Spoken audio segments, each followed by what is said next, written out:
Today, I wanted to talk about the importance of the Exodus story and the fact that I don't think we really consider how vital this is to our understanding of the Bible as a whole. The thing about the Exodus story is not only is it one of the longest stories in the Bible, spanning over 4 books, but it also sets up the entire foundation of the ancient Jewish religion. In our modern day Christianity, we tend to kind of gloss over this. We focus a lot more on the New Testament than the Old Testament because that's where Jesus is, right? And we want to be where Jesus is.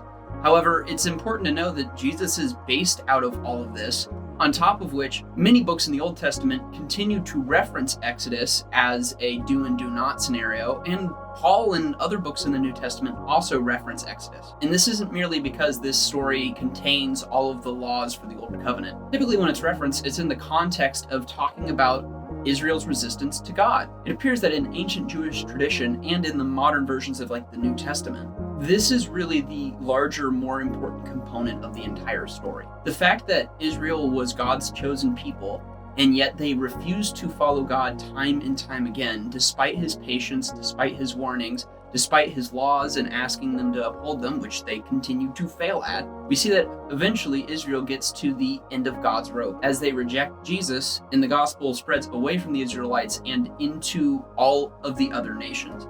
Now, of course, we know that Israel wasn't forsaken by this. They still have a passageway to God, but no longer are they the single chosen people of God. On top of which, there's a stronger meta-narrative there on how the people closest to God actually end up being the people furthest away from him through their own pride, their ego, their assumption that God is on their side regardless of what they do and regardless of if they listen. Ultimately, this is a wonderful warning, not just for the Israelites, but for modern Christians today. And I think part of the reason we don't talk about it a lot today is because the warning doesn't preach real pretty to people who want to think that they're right when they are talking about God. So really, we just need to continue to look back at the story of Exodus and remember that nobody is perfect, especially if you think you are. Take care, and I'll see you tomorrow.